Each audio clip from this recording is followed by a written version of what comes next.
चौधरी धर्मवीर को मौसम वैज्ञानिक कहा जाता है राजनीति का। कई बार मौसम वैज्ञानिक के लिए भी कई रोड़े हैं। कांग्रेस के नेताओं से बात चल रही है, उनमें से भी कोई चौंकाने वाला नाम भी आ सकता है, या राजनीति के अंदर रिस्क लेने की एबिलिटी थी, उसने उनको ऊंचाइयों पर पहुंचाया। नमस्कार, मैं हूं आपका दोस्त विनोद शर्मा और आज आपके साथ नेताजी की कुंडली कार्यक्रम के साथ मौजूद हूं। दोस्तों, भिवानी से एक नेता आते हैं चौधरी भल्लेराम परिवार में, उनके पुत्र के रूप में लाल चौधरी धर्मवीर की बात कर रहे हैं, जो कि वर्तमान में सांसद हैं भिवानी महेंद्रगढ़ विधानसभा के। साथ साथ सारी जितनी अंडर में आती हैं 9 की 9 उनके एक सांसद हैं, एमपी हैं। तो फिलहाल मेरे साथ आज इस विषय पर चर्चा करने के लिए मौजूद हैं अजय मल्होत्रा जी, जिनका लगभग 25 से 30 साल का अनुभव रहा है पत्रकारिता का और राजनीतिक लोगों के साथ जुड़ा हुआ। तो सर, वेलकम है आपका। और चौधरी धर्मवीर को मौसम वैज्ञानिक कहा जाता है राजनीति का। कितना अब आने वाला वक्त है वो तय करेगा, और टिकट का दौर चल रहा है सर। इसमें आप क्या मान के चल रहे हैं, इस मौसम वैज्ञानिक का मौसम कैसा चल रहा है? देखो, अब की बार मौसम वैज्ञानिक के लिए भी कई रोड़े हैं। अब की बार मौसम बहुत ज़्यादा अनिश्चित बना हुआ है, क्योंकि भारतीय जनता पार्टी भी आज एक मजबूत स्थिति में खड़ी है। तो जब वे पार्टी मजबूत स्थिति में होती है तो उसके लिए कैंडिडेट ज़्यादा मायने नहीं रखता उस समय। तो धर्मवीर जी तो भांप रहे होंगे स्थिति को, परंतु इस वक्त जिस प्रकार से 2 दिन से मीटिंगों के दौर चले हैं बीजेपी के, परसों तो जो हरियाणा चुनाव समिति थी उसकी बैठक थी, कल सीईसी की बैठक हुई है, सेंट्रल इलेक्शन कमेटी की। तो जो परसों जो बैठक थी उसमें 6 नाम निकल के आए थे, जिसमें चौधरी धर्मवीर का नाम भी था, रामविलास शर्मा जी का भी था, धनखड़ जी का भी था। तो ये मुख्य नाम थे। इसके अलावा जो नाम बाहर नहीं बताए गए उसमें अपना भूपेंद्र यादव जी भी हैं, सुधा जी भी हैं, और मोरओवर अभी भी कुछ कांग्रेस के नेताओं से बात चल रही है, उनमें से भी कोई चौंकाने वाला नाम भी आ सकता है। तो इसलिए अभी मौसम वैज्ञानिक भी पूरी तरह से अब की बार रडार उनका तब काम करेगा नहीं करेगा, ये समय बताएगा। लेकिन कहीं ना कहीं हम बात करने वाले हैं धर्मवीर जी की, और धर्मवीर जी को यूं कहा जाता है कि जितने चुनाव उन्होंने लड़े हैं उसमें से 70% चुनाव वो जीते हैं। और बात करें लास्ट 25 साल की, 1999 के बाद तो जो भी चुनाव उन्होंने लड़ा, चाहे बेशक जिस भी पार्टी में रहे हों, वो जीते ही हैं। और जहां भी उनको चुनाव लड़ने का मौका मिला वहां पर उन्होंने फतेह हासिल की। सो धर्मवीर जी का कोई बैकग्राउंड तो ऐसा राजनीतिक नहीं रहा, तो किस तरीके से ये इस तरीके से इतने मजबूत एक नेता राजनेता के रूप में उभरे और चौधरी बंसीलाल के वक्त में उभरे? एक्चुअली धर्मवीर एक बहुत ही सामान्य परिवार, एक कृषि वाले परिवार से उभरे थे। इनके पिता भी एक किसान थे।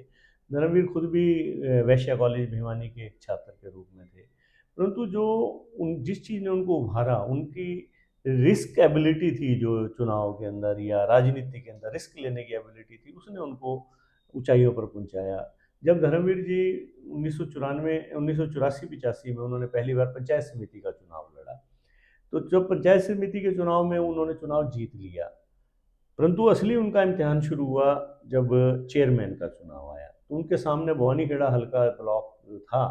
भवानीखेड़ा ब्लॉक से उस समय उनके सामने लांबा जी, नरेंद्र लांबा जी, जो कि अलगपुरा के हैं, वो चुनाव लड़ रहे थे। नरेंद्र लांबा जी को हरियाणा के तीनों दिग्गजों का समर्थन प्राप्त था। तो ये बंसीलाल के वो रिश्ते में भाई लगते हैं, इधर से जो देवीलाल से भी उनके रिश्ता है, नज़दीकी रिश्तेदारी है। फिर चौधरी भजन लाल भी उनको सपोर्ट कर रहे थे, क्योंकि अमर सिंह धानक हरियाणा सरकार में मंत्री थे। तो अमर सिंह धानक बौनीखेड़ा हल्के के थे, वे चाहते थे कि भी धर्मवीर चुनाव हारे, लांबा चुनाव मतलब कि जीत जाए। और धर्मवीर जी को केवल एकमात्र पॉलिटिशियन यहाँ का लोकल सपोर्ट कर रहे थे, उसे जगन्नाथ। अच्छा। तो परंतु बिल्कुल दिग्गजों को हराते हुए वो चुनाव एक वोट से धर्मवीर जीत गए। उसके बाद तो इनकी यूं कह सकते हैं कि पताका बह निकली और फिर इनका सफर काफी शुरू हो अच्छा गया। खासा रहा। उन्होंने जो वहाँ से वो चुनाव जीत के निकले, तो उनका हौसला और बढ़ गया। उस वक्त 1985 में चौधरी बंसीलाल सेंटर से हरियाणा में वापस आ गए, ट्रांसपोर्ट मिनिस्टर थे, हरियाणा में दोबारा चीफ मिनिस्टर बन गए। कांग्रेस का उस समय विरोध बहुत ज़्यादा था, क्योंकि पंजाब में जो लोंगोवाल अकॉर्ड था उसको लेके हरियाणा के अंदर एक माहौल बना हुआ था। जो देवीलाल की पार्टी ने काफ़ी ज़्यादा लोगों को अपने साथ कर लिया था, SYL को लेके, चंडीगढ़ के इशू को लेके। तो धर्मवीर जी ने उस टाइम एक फैसला लिया और वो उन्होंने जींद में एक रैली थी जोई बंसी लाल की, उसमें उन्होंने वहाँ काले झंडे दिखाए वहाँ पर। तो वो उनको वहाँ पर पुलिस ने गिरफ्तार भी किया और उनको डंडे भी पड़े उस समय, परंतु लाइमलाइट में आने लग गए वो। तो वहाँ से उनकी एक राजनीतिक शुरुआत फिर हो गई। तो 1987 का इतने में चुनाव डिक्लेयर हो गया। तो उन्होंने तो देवीलाल के पास तो शाम से कोई चुनाव लड़ने के लिए नहीं था तैयार, और खास करके बंसीलाल को जोई टक्कर बंसीलाल देने के वाला सामने, या क्योंकि ऐसा जोई नहीं। बंसीलाल मुख्यमंत्री थे और उनका अच्छा खासा उस इलाके में प्रभाव भी है, इसमें कोई शक की बात भी नहीं थी। तो उनके पास कोई कैंडिडेट ही नहीं था।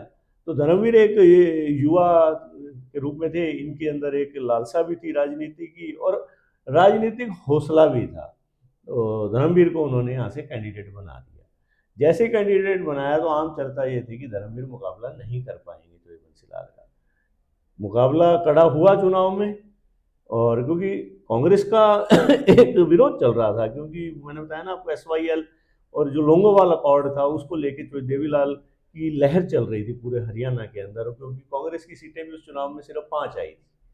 तो धर्मवीर का मुकाबला बहुत कड़ा था। उस कड़े मुकाबले में एक विवादित जीत इन्होंने दर्ज की। इन पे आरोप था भी इन्होंने कुछ वोट वहाँ खराब किए हैं, जो बंसीलाल चुनाव जीत रहे थे। और बाद में मामला कोर्ट में गया, सर्वोच्च न्यायालय तक गया, इलेक्शन कमीशन तक गया।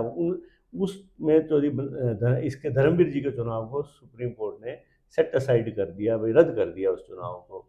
लेकिन तब तक उनका समय पूरा हो गया था, क्योंकि चौधरी देवीलाल ने चुनाव जीतते ही, जबकि न्यायालय ने इनकी विधायकशिप खत्म कर दी, फिर भी उन्होंने इसको मंत्री इनको बनाए रखा, ट्रांसपोर्ट मिनिस्टर रहिए उनके राज्य।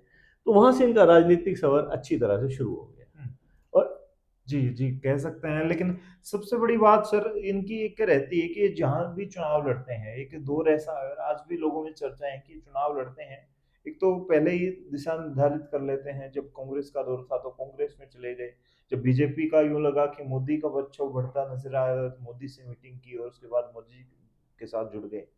उसके बाद ये कहा जाता है ये जहां भी जाते हैं जीत वाली निगाह इनकी होती है और जीतते भी हैं। इसके पीछे क्या हो रहा नजर आता है? मैंने आपको बताया ना, एक तो राजनीतिक इनके अंदर कड़े फैसले लेने की और रिस्क लेने की एबिलिटी है। 87 के बाद इन्होंने 89 का लोकसभा चुनाव लड़ा जोई बंसीलाल के अगेंस्ट ही। उसमें जबकि इनके ऊपर उस टाइम एक ग्रीन ब्रिगेड की मोहर लग चुकी थी, क्योंकि 87 में जिस प्रकार से बूथ कैप्चरिंग हुई, या ये लोग बाद में जेपी धर्मवीर ये सारे इलाहाबाद भी गए थे बहुगुणा जी के चुनाव में, तो वहाँ पर भी इनको ग्रीन ब्रिगेड का लेवल लग गया था। 89 का चुनाव आया लोकसभा का, इन्होंने फिर जोई बंसीलाल के खिलाफ फार्म भरा और उस चुनाव में भी अभूतपूर्व हिंसा हुई। मेरे ख्याल आधा दर्जन से ज़्यादा लोग की जान चली गई थी उस चुनाव में। उस चुनाव में तो बंसीलाल ने धर्मवीर जी को लगभग 1.5 लाख वोटों से अधिक से पराजित किया। ये उनका सांसद का इलेक्शन था और पहला सांसद का इलेक्शन हारे थे। 89 में ये हारे थे। उन्होंने हौसला नहीं हारा। वही मैं कह रहा हूँ ना, एक राजनीति में हौसले वाले हैं वो, मतलब कि उन्होंने ये नहीं किया कि मैं हार गया तो मैं घर बैठ जाऊं। वो अपना पब्लिक में घुस गए, कंटिन्यू रखा अपने आप को। 91 का उन्होंने फिर जोई बंसीलाल के खिलाफ विधानसभा का चुनाव लड़ा, उसमें भी वे हारे, क्योंकि जोई बंसीलाल का उस इलाके में अच्छा पकड़ है। और 1996 में इस दौरान 91 में उन्होंने बंसीलाल जी ने कांग्रेस छोड़ दी, उन्होंने विकास पार्टी बना ली और भिवानी की 7 सीटें जोई बंसीलाल की पार्टी ने जीती थी। जब उन्होंने कांग्रेस छोड़ी तो धर्मवीर ने उस टाइम कांग्रेस ज्वाइन कर ली और जोई भंजनलाल के नेतृत्व में इन्होंने कांग्रेस ज्वाइन करी थी। 1991 का चुनाव लड़ा इन्होंने, 1996 का लड़ा विधानसभा तो शाम से, और दोनों में हारे। परंतु जोई बंसीलाल के सामने चुनाव लड़ने का मतलब ये था कि एक बड़े आदमी के सामने आप जब लड़ रहे हो चुनाव तो आपकी भी एक पॉपुलैरिटी मिलेगी, उसका जो विरोध का वोट होगा बड़े आदमी का वो आप उसको कैप्चर करोगे। तो उस चीज का फायदा धर्मवीर को मिलता रहा, भाई एक बड़े आदमी के खिलाफ आप चुनाव लड़ रहे हो। लेकिन तो शाम में यूं कहा जाता है कि अच्छा खासा पकड़ आज भी है। धर्मवीर सिंह की बात करें, लेकिन चुनाव एक भी इन्होंने नहीं जीता। नहीं, बाद में जीता चुनाव। जो 2000 का चुनाव था, 1999 का जो चुनाव था, क्योंकि 98 में जो है तो बंसीलाल की सरकार गिर गई। चौटाला जी भारतीय जनता पार्टी के सपोर्ट से उन्होंने सरकार बना ली। तो फिर बाद में 99 में जो चुनाव हुआ वो धर्मवीर ने फिर लड़ा वहाँ से। तो बंसीलाल की पार्टी कमजोर पड़ चुकी थी।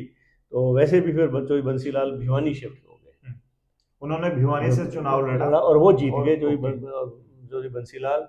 और धर्मवीर ने तो शाम से सुरेंद्र सिंह को पराजित किया। उसके बाद 2004 में कांग्रेस की हवा थी, लहर थी। धर्मवीर जी ने बाजड़ा से, बंसीलाल जी कांग्रेस से बाहर थे, तब तक उन्होंने भूपेंद्र हुड्डा से पींग बढ़ा ली थी अपनी।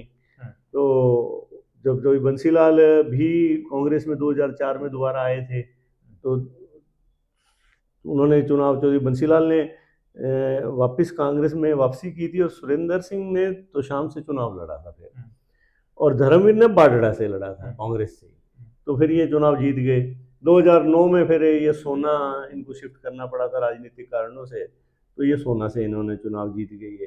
फिर 2014 में इन्होंने अपनी मोदी जी के साथ पींग बिठाई कहीं पे, तो इन्होंने कांग्रेस छोड़ के अपना लोकसभा का चुनाव लड़ लिया, तो उसमें वो जीते और अब 2019 में भी जीते। अच्छा, ये तो इनका, चलो जब से सांसद बने हैं तो यूथ भी जो हमारे साथ जुड़ा है वो भी जानने लगा है इनको। हालांकि इनकी जो पकड़ रही है और जो एक नरमी वाला स्वभाव रहा है, आज तक इनका कोई ऐसा मामला सामने नहीं आया है, खास करके लास्ट कुछ वर्षों से तो बात करें, बड़ा नरमी वाला है। लोग कुछ कह देते हैं, आमतौर पे लोगों से मिल लेते हैं।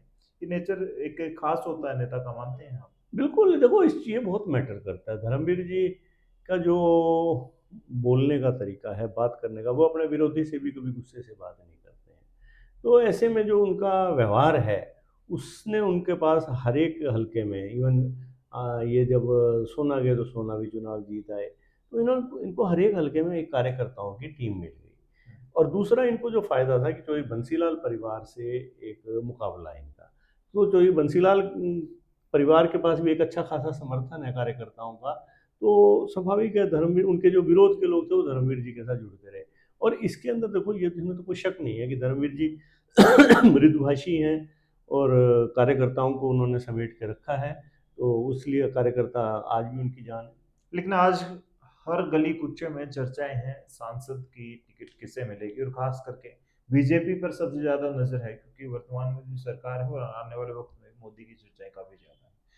जब मोदी जी आते हैं रेवाड़ी में तो धर्मवीर जी दूसरी, अगर बात करें पार्लियामेंट का वो हिस्सा है, रेवाड़ी में रैली होती है और वहां पे राव इंद्रजीत के साथ सीट शेयर कर रहे होते हैं, मात्र एक सांसद थे।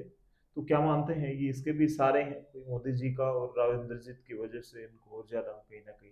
देखो, इसमें तो कोई शक नहीं है। अब जैसे परसों मीटिंग हुई थी हरियाणा चुनाव समिति की, जो उनमें नाम आए, आपके धनखड़ जी का नाम आया, सुधा यादव जी का नाम आया, रामविलास जी का नाम आया, उनमें तो सबसे ज़्यादा मजबूत धर्मवीर बनते हैं। क्योंकि देखो, धर्मवीर का पकड़ ज़्यादा है, और जिस प्रकार से अहीरवाल के अंदर इन्होंने 2 बार वोट लिए हैं, या राव इंद्रजीत जी का सपोर्ट रहा है, मोदी जी के मंच पे मौजूद होना, तो ये तो देखो उनकी टिकट की दावेदारी को बढ़ाता है।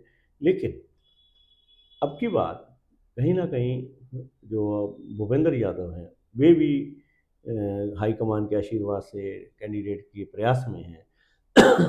ऐसे तो उनका प्रयास ज़्यादा, क्योंकि उनको राज्यसभा का टिकट नहीं दिया गया आपकी बात, क्योंकि पहले वो राज्यसभा से बनते रहे। चुनाव तो भूपेंद्र यादव भी लड़ रहे हैं। हाँ, ये नहीं पता वो भिवानी से लड़ेंगे या वो अलवर से लड़ेंगे। उनके सूत्रों का ये कहना है कि वो अलवर से ज़्यादा इंटरेस्टेड है। अगर इसी पैनल में से अगर किसी का नाम आता है, तो आप ये मान के चलो धर्मवीर सबसे ज़्यादा सशक्त हैं टिकट के मामले में। टिकट इन्हें ही मिलेगी, बेशर्ते कोई अचानक या पैराशूट से एंट्री नहीं हुई, या क्योंकि देखो राजनीति में सब कुछ संभव है। तो ऐसे में हाईकमान ने अगर किसी और को नहीं उतारा, तो जितने नाम इस समय चर्चा में हैं, इनके मुकाबले धर्मवीर की दावेदारी सबसे ज्यादा सशक्त दिखाई दी। धर्मवीर कहीं ना कहीं इस वजह से भी फिट बैठते हैं कि जाट बेल्ट को और जाट वोट बैंक को साधना धर्मवीर के थ्रू ज्यादा अच्छा है बीजेपी के लिए। अदरवाइज अगर कोई यादव बेल्ट से कोई नेता आता है तो फिर जाट बेल्ट की बात करें, 5 विधानसभाओं की बात करें, यहाँ पे थोड़ा सा कमजोर पड़ सकती है बीजेपी? नहीं, देखो इसमें तो कोई शक नहीं है कि सबसे वाली बड़ी बात तो मोदी फैक्टर है। मोदी जी के नाम पर चुनाव लड़ा जाएगा। हाँ, इतना ज़रूर है कि जाट के अंदर बीजेपी का एक विरोध है। तो जाट भिवानी जिले में खास तौर पर या तो कांग्रेस में श्रुति चौधरी के साथ है, बंसीलाल परिवार के साथ है। अगर थोड़ा बहुत अगर बीजेपी को जाट जाता है तो वो धर्मवीर इसको अपने साथ टैकल कर सकता है। और कोई कैंडिडेट ऐसा है नहीं कि जो जाट को अपनी तरफ मोड़ सके। तो अगर जाट को इन्होंने साथ रखना है तो स्वाभाविक है, क्योंकि कांग्रेस से अब तक पूरे चांसेस श्रुति के हैं चुनाव लड़ने के। तो बीजेपी अगर इसको जमा घटा करके देखेगी तो वो धर्मवीर को देना चाहेगी टिकट। सर क्या मानते हैं कि कोई पैराशूट से एंट्री होती है तो वो मजबूत पड़ेगी धर्मवीर की, और आसपास के ही कोई नेता हो सकते हैं, या फिर क्या कुछ हो देखो सकता है पैराशूट से अगर जो एंट्री होती क्योंकि है, काफी कम दिन पड़े हैं हाँ, और अब काफी आने अच्छा वाले दिन 3-4 दिन में उलटफेर हो सकता है। आने वाले 4 दिन के अगर अंदर ही, होगा तो इसी वीक में, इसी हफ्ते में उलटफेर हो जाएगा। क्योंकि जब धर्मवीर को भी जिस साल टिकट मिली थी, आप ये मान के चलो कि फरवरी 2010 में जब चुनाव डिक्लेयर होने वाला था, उससे 4 दिन पहले ही धर्मवीर ने पार्टी शिफ्ट करी थी।